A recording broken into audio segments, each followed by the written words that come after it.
Hello friend, स्वागत है आपका हमारे YouTube channel Sohan coaching centre में। आशा करता हूँ कि सभी लोग स्वस्थ होंगे और अपनी पढ़ाई अच्छे से कर रहे हों। यह क्लास 12 चैप्टर है 6 अवकलज के अनुप्रयोग। इसकी प्रश्नावली 6.1 को कर रहे हैं, जिसका पार्ट 1 हम ऑलरेडी करा चुके हैं, जिसका लिंक मिल जाएगा आपको डिस्क्रिप्शन में। लिहाजा हम पार्ट 2 करते हैं। पार्ट 1 में हमने इसके क्वेश्चन 1 से लेकर क्वेश्चन 10 तक हमने हल किए थे। आज क्वेश्चन 11 से क्वेश्चन कितने 18 क्वेश्चन है इसमें। सारे क्वेश्चन हम इसमें हल करने वाले हैं। ठीक है, चलिए बिना देरी के हम शुरू करते हैं। क्वेश्चन नंबर 11 देखिए, ये कह रहा है एक कण वक्र दिया हमें 6y बराबर x³ + 2 के अनुगत गति कर रहा है। वक्र पर उन बिंदुओं को ज्ञात कीजिए जबकि x निर्देशांक की तुलना में y निर्देशांक 8 गुना तीव्रता से बदल रहा है। यानी x निर्देशांक का मतलब दिया हमको dx/dt दिया है। x निर्देशांक का मतलब है dx/dt, dy/dt की तुलना में 8 गुना तीव्रता से बदल रहा है। ठीक है नहीं, यानी कि तो हमारे पास क्या है, x निर्देशांक y निर्देशांक की तुलना में कितना है, 8 गुना तीव्रता से बदल रहा है। यानी dy/dt जो है 8 dx/dt हो रहा हमें दिया है और हम निर्देशांक ज्ञात करने। देखिए वो सिंपल क्वेश्चन है, वेरी वेरी मोस्ट इंपोर्टेंट प्रश्न वाली है, क्योंकि एक नया क्वेश्चन इससे आपको एग्जाम में मिलेगा ही मिलेगा। क्वेश्चन नंबर 11 देखिए, दिया क्या हमको, जो दिया होता है उसे हम पहले लिख लेते हैं। क्या दिया हमको, देखिए हमको दिया है x निर्देशांक की तुलना में y निर्देशांक 8 गुना तीव्रता से बदल रहा है। यानी कि dy/dt बराबर दिया है 8 dx/dt है। और हम निर्देशांक ज्ञात करने हैं। और हमें वक्र का क्या दिया है, वक्र दिया है हमको 6y बराबर कितना x³ + 2। ठीक, इसे हम समीकरण मान लेते हैं ये जो वाला। तो इसका हम t के सापेक्ष अवकलन करेंगे। t के सापेक्ष अवकलन करने पर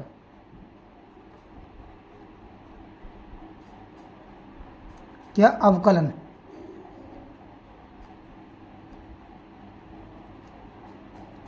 अवकलन करने पर जब अवकलन करेंगे तो 6 कांस्टेंट है, ये ऐसे रहेगा। y का हो जाएगा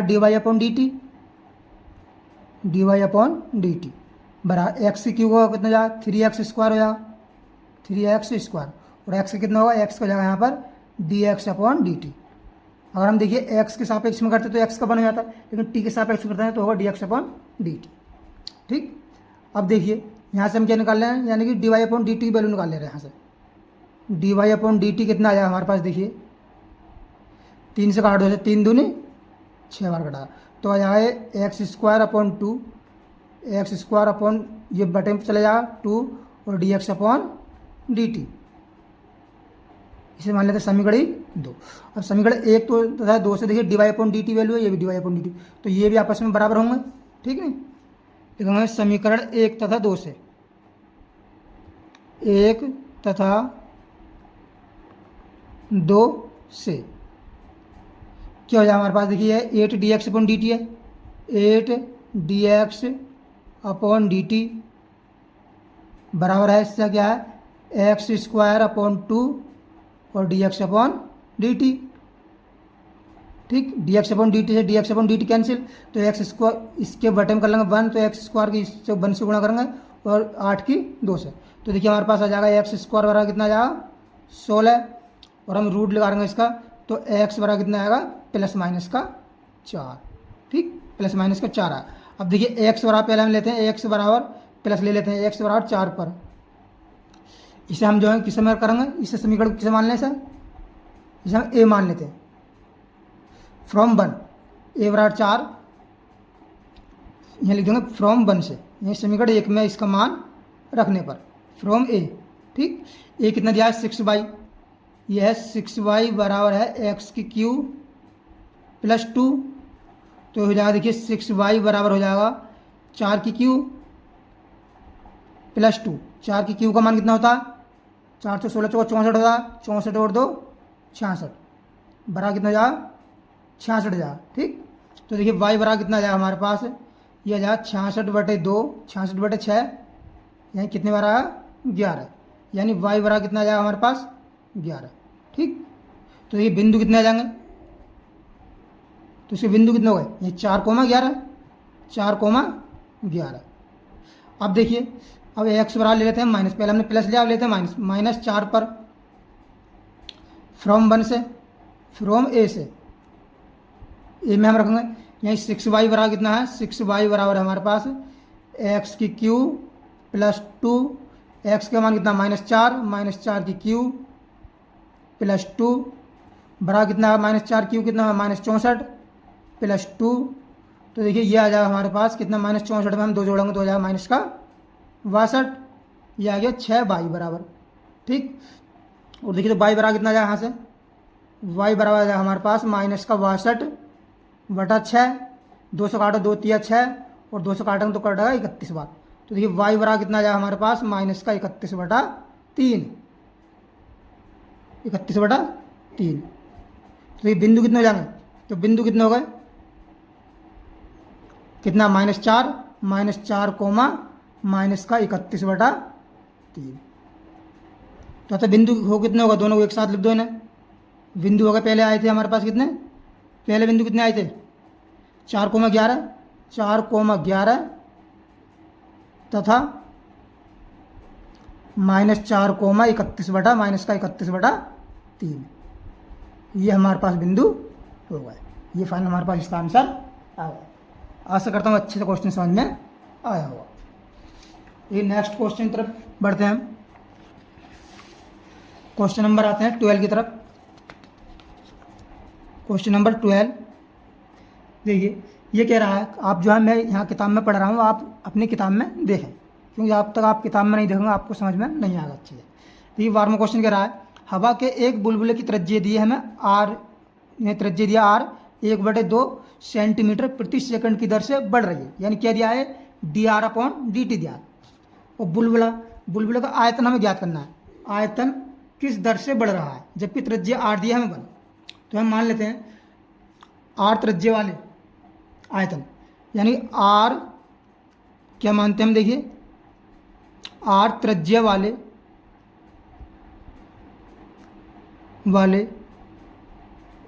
बुलबुले का आयतन, बुलबुला कैसा होगा, गोले की तरह होगा, बुलबुले का आयतन,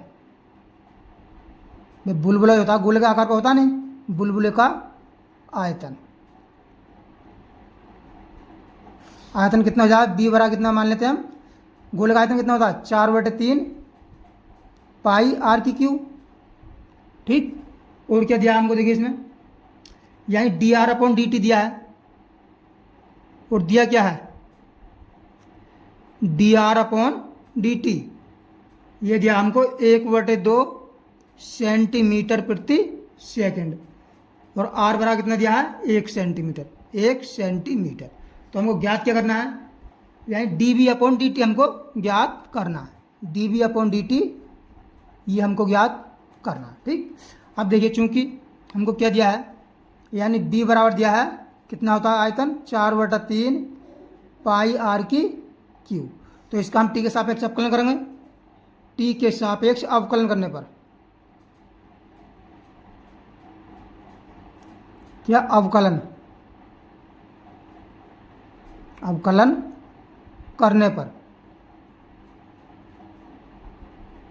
तो करेंगे क्या हो जाएगा, देखिए dv/dt हो जाएगा, dv/dt बराबर 4/3 तो कॉन्स्टेंट है, 4/3 और पाई भी है कॉन्स्टेंट, और पहले आर की क्यूब करेंगे तो यार 3r², और आर का कितना जाएगा dr/dt।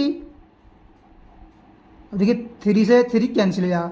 अब देखिए 4 ये क्या बचा 4 पाई r² बचा, 4 पाई आर का मान रख दो, देखिए r² का मान कितना है, आर का मान कितना है 1, तो हम रख देंगे यहाँ पर 1 का हो जाएगा स्क्वायर इंटू dr/dt हमें कितना दिया है 1/2, 1/2। हम देखिए 2 से काटेंगे इसे, 2 दूनी 4 और 1 का वर्ग 1 हो तो कितना हो जाएगा 2 पाई आ जाएगा, कितना आ जाएगा dv/dt आ जाएगा हमारे पास 2 पाई, और यही कितना मात्रा क्या होगा इसका सेंटीमीटर क्यूब प्रति टी क्या समय यानी कि सेकंड। ठीक, ये हमारा फाइनल इसका आंसर हो जाएगा। तो ये क्वेश्चन भी आसानी से बन गया हमारा। देखिए नेक्स्ट क्वेश्चन देखते हैं हम, क्वेश्चन नंबर 13। क्वेश्चन नंबर 13 में क्या कह रहा है, ये क्या है, एक गुब्बारा है जो सदैव गोलाकार है, यहाँ गोला है, गोले का आकार का एक गुब्बारा है जिसका व्यास कितना दिया है, यानी व्यास व्यास दिया हमको, व्यास कितना होता है 2r, त्रिज्या हमने r होगी तो दिया है 3/2 ब्रैकेट 2x + 1, ठीक। और ये गुजरा है 13वां, x के सापेक्ष आयतन के परिवर्तन की दर, x के सापेक्ष आयतन के परिवर्तन की दर। तो यहाँ से त्रिज्या कितनी आएगी, त्रिज्या देखिए, त्रिज्या r बराबर हो जाएगी, इसकी आधी होती त्रिज्या, ये 3/2 है, आधी है 3/4 ब्रैकेट 2x + 1। और यह है गोला है, तो गोले का आयतन कितना होता है देखिए, गोले का आयतन, गोले का आयतन कितना होगा, ये सूत्र होता है b बराबर होता है, क्या होता है गोले का आयतन का 4/3 पाई r की क्यूब, ठीक। r का मान कितना ये है, r का मान यहाँ पर हम पुट कर देते हैं, ये है 4/3 पाई, r का मान है 3/4 और 2x + 1 की सबकी घात कितनी है 3, b है। हमें क्या करना है, इसके x के सापेक्ष आयतन परिवर्तन दर, तो x के सापेक्ष अवकलन करेंगे हम यहाँ पर, x के सापेक्ष अवकलन करने पर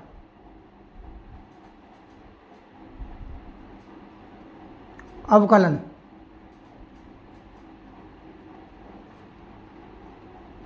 करने पर, तो b का कितना जाएगा, b का तो जाएगा dv/dx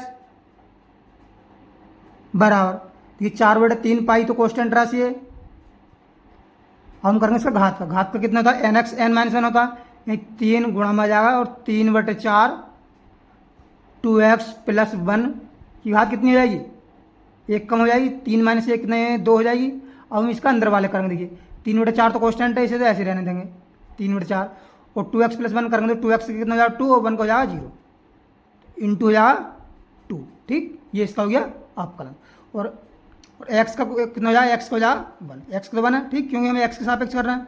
तो देखिए सर हल कर लेते हैं सर, देखिए इस वाले 3 से तो ये वाला 3 कैंसिल, और इस 4 से जो है ये वाला 4 भी कैंसिल हो जाएगा हमारे पास, तो बचा है कि हमारे पास देखिए ये बेटा 3 दूनी 6, ये बचेगा 6 पाई ये है, और इसका भी चाहे आप स्क्वायर खोल सकते हो, खोल दो इसका भी, ना तो यहीं पे भी आप छोड़ सकते हो, 3/4 2x + 1 का इनका सबका होल स्क्वायर, ठीक। चाहे आप इसका भी स्क्वायर कैलकुलेशन भी कर सकते हो, नहीं तो यहीं पर भी आंसर आप छोड़ सकते हो, ठीक। dv/dx ये आ गया आंसर, ठीक। ये क्वेश्चन भी आसानी से हमारा बन गया। ये नेक्स्ट क्वेश्चन है हमारा क्वेश्चन नंबर 14 क्या कह रहा है, एक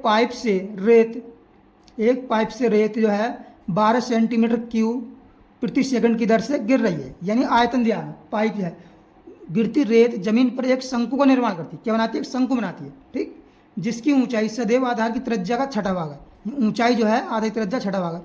रेत से बने शंकु की ऊंचाई किस दर से बढ़ रही है, जबकि शंकु की ऊंचाई दी है हमें 4 सेंटीमीटर, ठीक। देखिए इसमें क्या दिया हमको, दिया है, पहले हम मान लेते हैं, माना शंकु की ऊंचाई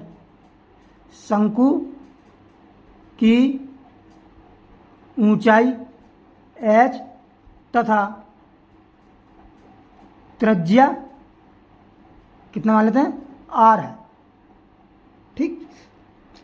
तो जब एक पाइप 12 सेंटीमीटर क्यूब प्रति सेकंड की दर से गिर रही है, यानी आयतन दिया है, ये दिया हमको dv/dt बराबर दिया है 12 सेंटीमीटर क्यूब प्रति सेकंड, ठीक, इतना हमको दिया है। शंकु बनाती है, और क्या है इसमें, जिसकी ऊंचाई सदैव आधा की त्रिज्या छठा भाग है, यानी h बराबर क्या दिया है, h बराबर दिया r/6, ऊंचाई आधा की त्रिज्या का छठा भाग है। बने शंकु की ऊंचाई किस दर से बढ़ रही है, और ऊंचाई हमको कितने दी है, और ऊंचाई कितनी दी है हमको 4 सेंटीमीटर, ठीक। तो यहाँ से देखिए h बराबर r/6 है, तो यहाँ से देखिए r बराबर कितना हो जाएगा, r बराबर हो जाएगा 6h हो जाएगा नहीं, और हमको ज्ञात क्या करना है, ये शंकु की ऊंचाई किस दर से बढ़ रही है, यानी कि dh/dt हमको यहाँ पर ज्ञात करना है, बराबर क्वेश्चन मार्क। ठीक, अब देखिए आगे हल करते हैं हम इसमें। देखिए हमको क्या दिया है, पहले तो b बराबर, हम क्या जानते हैं, b बराबर यानी आयतन, शंकु का आयतन। देखिए शंकु का आयतन, आयतन b बराबर कितना होता है, ये होता है 1/3 पाई r स्क्वायर h। ठीक, और देखिए r बराबर कितना हमारे पास 6h है, तो हम r का यहाँ पे मान रख देते हैं। तो b बराबर हो जाएगा हमारे पास, देखिए 1/3 पाई, r का मान कितना 6h, 6h का स्क्वायर इंटू h, तो 6 का वर्ग करेंगे तो 6 छंग 36, तो 1/3 पाई इंटू 36, और h स्क्वायर ये है और h ये है, तो कितना हो जाएगा, कितनी बार कटा इससे, कटेगा 12 बार। तो ये हो जाएगा, देखिए b बराबर आ जाएगा 12 पाई h की क्यू, h की क्यू। अब देखिए हम इसका जो है हमें निकालना है dv/dt का मान दिया है। ठीक, dv/dt का हमें मान दिया है, तो हम क्या करेंगे, t के सापेक्ष इसका हम क्या करेंगे, अवकलन करेंगे। ठीक है, t के सापेक्ष अवकलन करने पर, t के सापेक्ष अवकलन करने पर, अवकलन करने पर, तो b का हो जाएगा, देखिए dv/dt बराबर 12 पाई कॉन्स्टेंट है, और एच क्यू का कितना होगा 3h स्क्वायर, और हम h का करेंगे तो हो जाएगा dh/dt। देखिए dv/dt का मान हमको दिया है कितने दिया है, 12 सेंटीमीटर क्यूब, ये दिया है 12 सेंटीमीटर क्यूब प्रति सेकंड। इसका मान दिया हमको 12 बराबर 12, ये पाई, h का मान कितना है 3h का मान कितना दिया हमको, h दिया 4 सेंटीमीटर, h कितना दिया 4 सेंटीमीटर, तो यहाँ 4 का स्क्वायर इंटू dh/dt। ठीक, देखिए 12 से तो 12 कैंसिल, और 4 का वर्ग कितना होगा, ये dh/dt की वैल्यू आ जाएगी हमारे पास। देखिए dh/dt बराबर जाएगा 1/3 पाई, और 4 का वर्ग कितना होगा इंटू 16, तो dh/dt कितना आ जाएगा हमारे पास,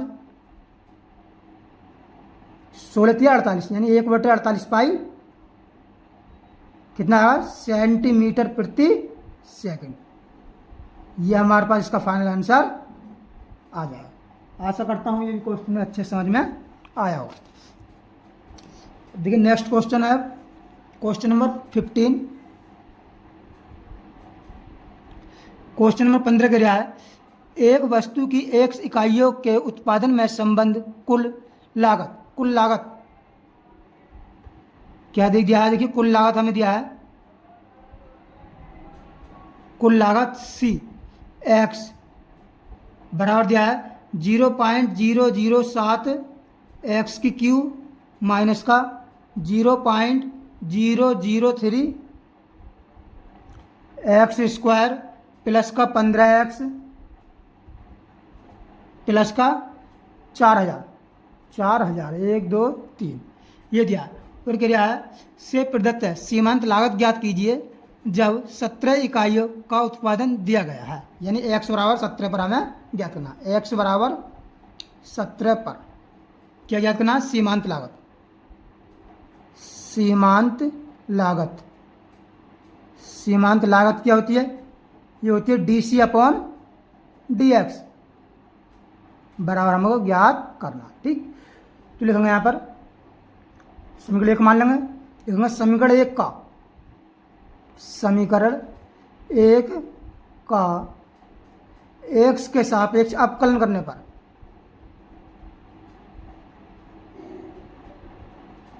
क्या करने पर, अवकलन, अवकलन करने पर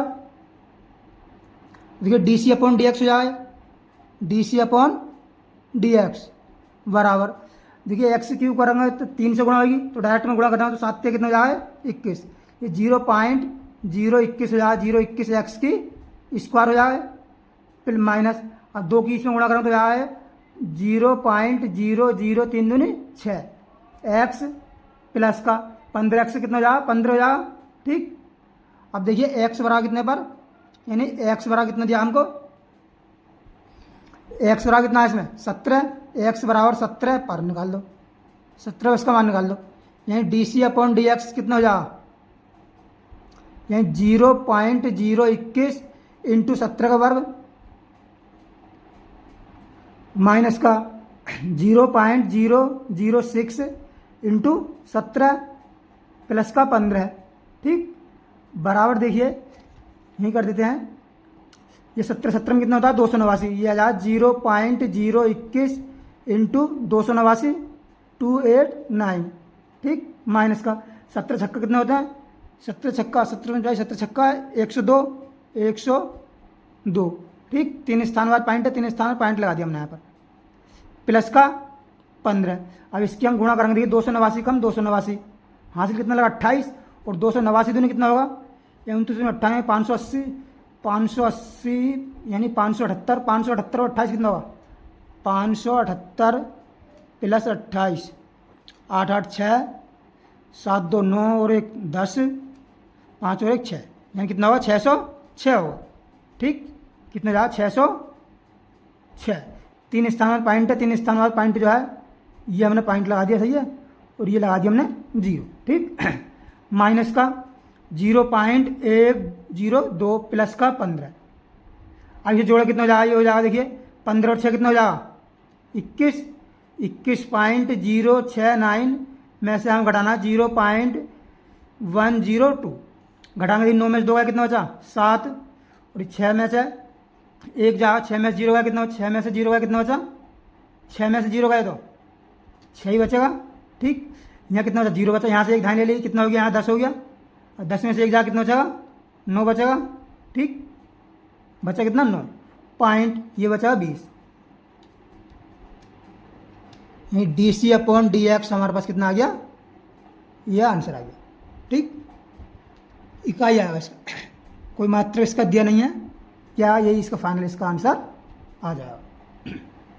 ये क्वेश्चन भी हमारा आसानी से बन गया। अब नेक्स्ट क्वेश्चन दिया है इसी में, सेकंड पार्ट हमें देखो क्या दिया है, इसका अगला पार्ट क्वेश्चन है 16 क्वेश्चन नंबर, इसमें भी ऐसे ये देखिए एक्स बराबर कितना दिया है, एक्स बराबर 7 पर, और आर एक्स बराबर 7 दिया है, और आर एक्स बराबर कितना दिया हमको 13x² प्लस का 26x प्लस का 15। देखिए x के सापेक्ष अवकलन करने पर, x के सापेक्ष या अवकलन करने पर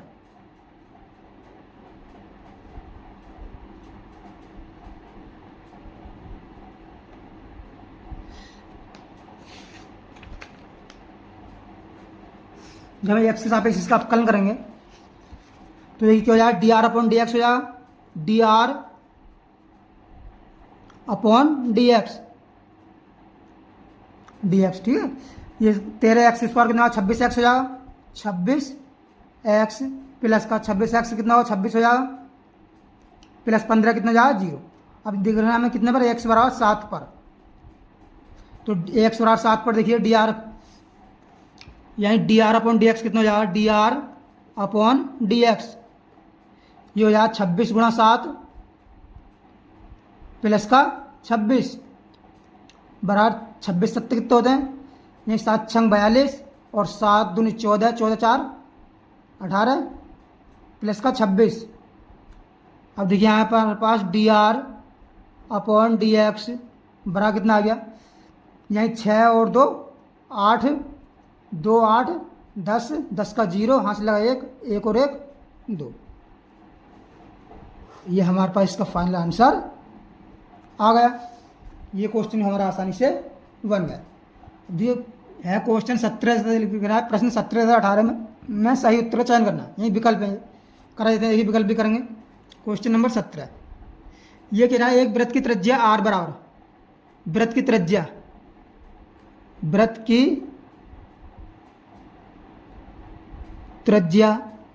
r बराबर कितना है 6 सेंटीमीटर पर सापेक्ष r के सापेक्ष क्षेत्रफल परिवर्तन की दर ज्ञात करनी है, यानी कि डी आर अपॉन क्षेत्रफल परिवर्तन दर डी अपॉन डी आर हमको ज्ञात करना है।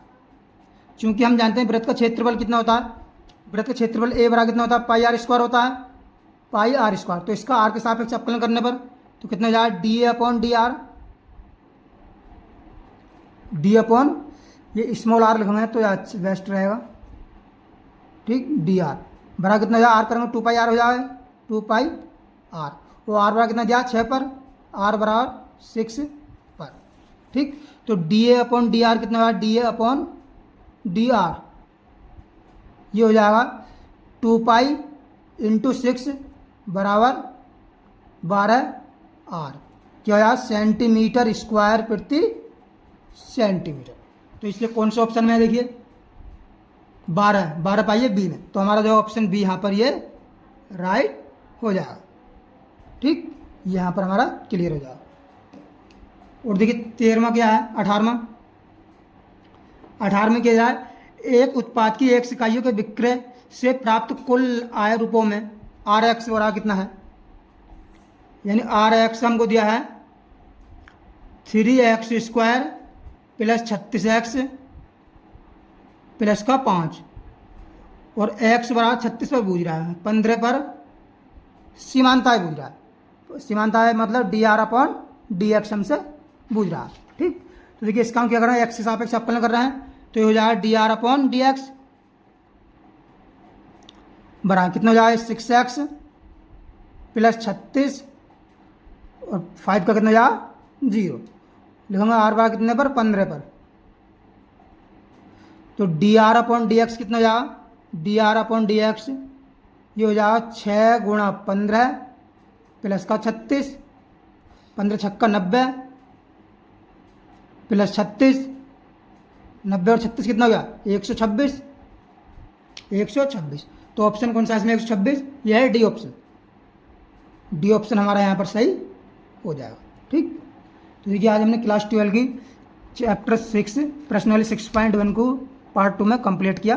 अगर वीडियो पसंद आए तो वीडियो लाइक करें और चैनल को सब्सक्राइब करें ताकि आने वाली वीडियो का नोटिफिकेशन आपको मिलता रहे।